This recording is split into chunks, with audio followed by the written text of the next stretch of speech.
cadre de Port-Louis, je présente une œuvre qui s'appelle One Beat, One Tree, qui va être projetée sur deux grands murs du grenier, qui va permettre à chaque personne de donner naissance à une graine qui va germer. Chaque graine de lumière va devenir un arbre virtuel. Ce sont des arbres en 3D assez technologiques qui vont pousser en fonction des mouvements. Donc quand on va bouger, sauter, se pencher, l'arbre va se personnaliser, va se métamorphoser.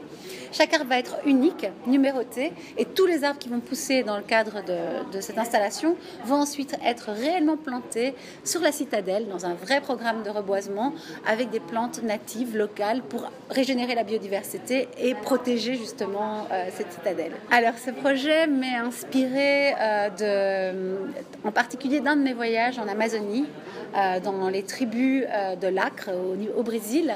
Et ce qui m'a le plus touchée en fait dans ce voyage, c'est de prendre conscience que ces populations-là se voient dans une continuité avec leur environnement. Pour eux, la forêt fait partie d'eux d'une certaine manière, et les arbres sont des êtres vivants avec lesquels ils ont la capacité d'échanger, de communiquer, et donc ils reconnaissent finalement la conscience de ces arbres, de cette nature, de l'ensemble du vivant, que ce soit des arbres, des animaux d'ailleurs. Donc ils ne sont pas du tout dans une vision pyramidale, mais dans une vision en réseau.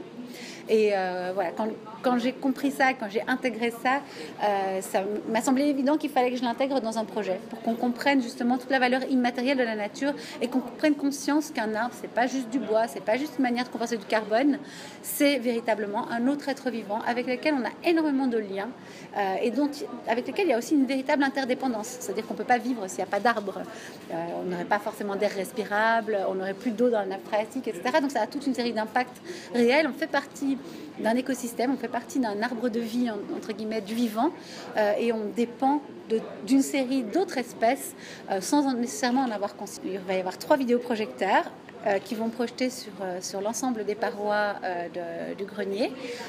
J'ai une série de capteurs en fait qui détectent la présence des visiteurs et des caméras infrarouges qui vont détecter les mouvements des personnes, et tout ça va permettre de générer des arbres qui sont en 3D temps réel, qui vont pousser, qui vont être chacun uniques, qui ensuite vont être enregistrés dans une base de données, et c'est cette base de données qui va permettre de savoir combien d'arbres il faut faire pousser, quelles sont les références des arbres, les numéros des arbres, pour pouvoir par la suite justement faire le suivi du programme de plantation. Quand j'étais en Amazonie, l'envie du projet justement, c'était de voir comment on pouvait connecter nos technologies, notre avenir, avec cette valeur du vivant. Et du coup, l'idée du projet, c'est justement d'utiliser l'environnement technologique pour nous aider à nous reconnecter à la nature, à cette valeur du vivant, et à faire partie de la solution.